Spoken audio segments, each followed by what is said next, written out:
So ANC headphones are getting more and more common, and there are really quite a selection out there as the technology gets more mainstream.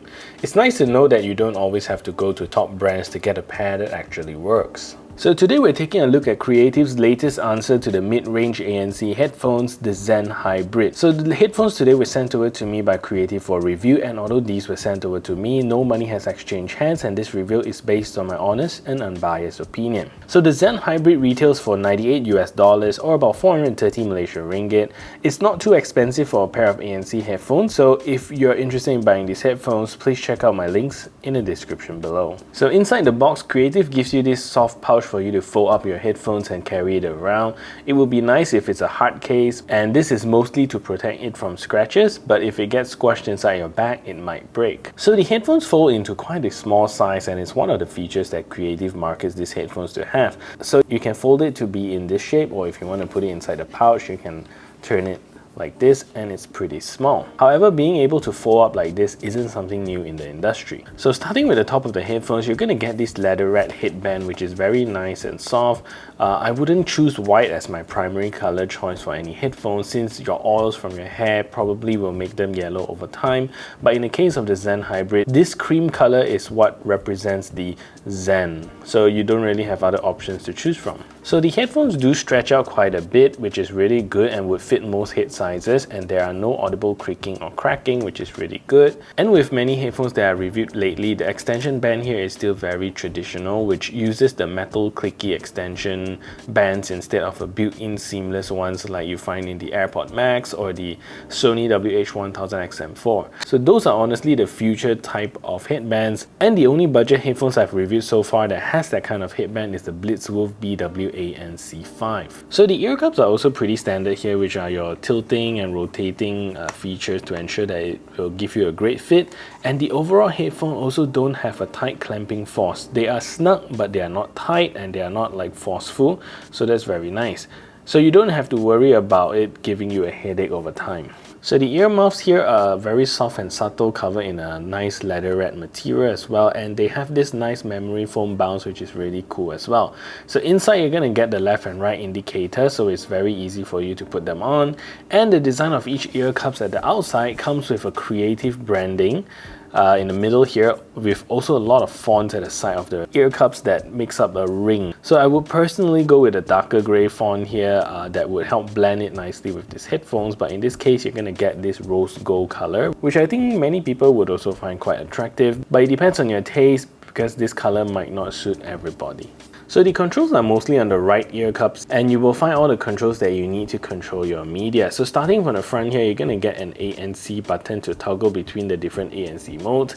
So pressing it once will toggle between ANC on and off, and to go into transparency mode, press twice to enter or exit transparency mode. So moving down, you're going to get a 3.5mm auxiliary jack to use your headphones plugged in, and next to that you're going to get a power on off button where you can also press one and it'll play or pause your media, or you can hold for 2 seconds to call your assistant. So next to that, you're going to get your volume rocker, which also acts as track skipping, and on the left ear cups itself, you're going to get a Type-C charging port to charge up your headphones, as well as an LED indicator. And that's all the controls and ports you get on the Creative Zen Hybrid. So in terms of battery life, the Zen Hybrid is pretty good, and with ANC on it, Creatives rates it at 27 hours, and without ANC it's rated at 37 hours. So comparing to many big name headphones like the Bose 700, they are pretty much market standard. So there are no quick charging features found on these headphones, but if you finally ran out of juice, a quick 1.5 hours of charging will top it all the way up again. So volume here is also mediocre, giving you a very good range to adjust these headphones. You can go from a very soft 10% all the way to a comfortable listening volume, for me at about 40%. So going up to about 60% is a good volume, but it's not too loud, and I wouldn't mind hovering around that volume. 80% and above is too loud for me, so you still have just a little bit more range left if you like your music loud. So honestly, the Zen Hybrid is quite a simple headphones without many modern bells and whistle offered, because as we have established in other Creative reviews, they are quite conservative in tech innovation and will usually stick to what works. So in this case, since this is mostly a music-oriented headphones, the Zen Hybrid comes with a Bluetooth 5.0 chipset which supports the AAC and SBC codec. The headphones doesn't come with any water resistant rating, but light sweat and splashes usually won't kill the headphones, but of course don't try to use this under the rain. The headphones also doesn't come with any multi-point support, which is a missed opportunity here because many of the headphones around this price range do come with multi-point. So I wouldn't rate this as an effective ANC headphones, and when you use it in normal low noise situation, it does cut out everything very effectively. However, when you use it at high noise situations, they don't perform as effectively. So in the road noise and airplane cabin noise test, they cut out very small frequency band, which still lets quite a lot through. You can play music over it and it will help a little bit, but you will still get that hum at the background which doesn't really feel all that nice. At a noisy cafe, the headphone struggles to keep chatterings or human talking at bay, and together with the background crowd hum leaks through into the headphones quite a bit. Again, with music playing, it does help a little bit, but a lot still is audible. The ambient mode is very nice as it does amplify quite a bit of your surroundings into the headphones, so you can actually make out what others are saying if your music is not too loud. So lastly, the Zen Hybrid works very well with wind noise and cuts out almost all of it. When using it in ambient mode, you do get a tiny buffering from wind, but that's expected when in ambient mode. So overall, I would rate the Zen Hybrid to have an ANC performance of 7.4 out of 10. So Creative have always have good sound signature, and the Zen Hybrid is no different. So inside you're gonna get a large 40mm neodymium dynamic driver that pumps out very powerful sounding audio. So the bass here is good for headphones with drivers of this size. However, they are more focused on the mid bass rather than rumbling sub bass. So you will get that hum, but you don't get the deep rumbling sub bass effect. It's worth noting that the bass shines at higher volumes and not as audible at lower volumes. Vocals are accurate and clear with very good reproduction of male and female vocals, and especially male vocals are projected nicer with a lot of power, which makes listening to music with vocals especially enjoyable on these headphones. Clarity and highs is also very nice and well controlled with sufficient brightness shining through with no problems. You still get the brightness of cymbals and hi-hats through without much compromise, and this is a lot to do with Creative's tuning and their Super X5 technology. So overall, very good sounding headphones. In my opinion, this headphone sounds best when played at higher volumes. So this is a test to see if the Creative Zen Hybrid is a good headphones for making phone calls. So this is me speaking in a relatively quiet environment, and this is the call quality that you can expect. So what I'm going to do now is to turn on a simulated background noise so you can hear a difference.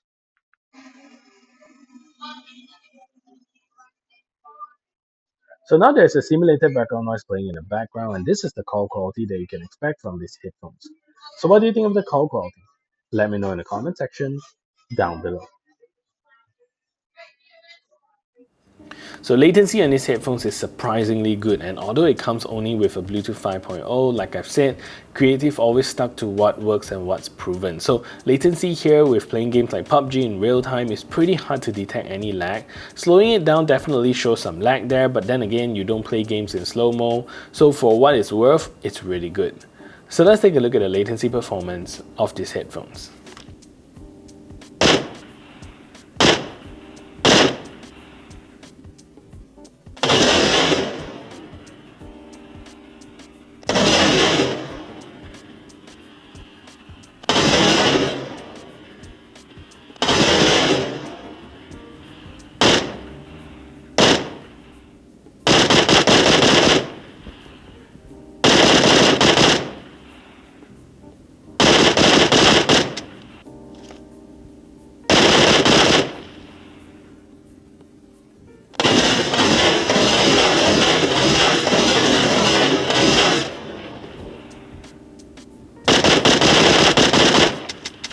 So I like the execution and the sound signature of the Zen Hybrid. ANC is a little hit and miss, however for a mid-range ANC headphones it's still worth considering. But do consider where you will most likely use these headphones. If it's somewhere low noise and you just want to cut everything out, then this works really good. If you're commuting a lot or work in a shared workspace that is very noisy, then this may not be the most effective ANC headphones. So that is it for this review. If you find this video helpful, smash the thumbs up button, share this video everywhere, and if you haven't yet subscribed, do consider subscribing, and I'll see you in the next video.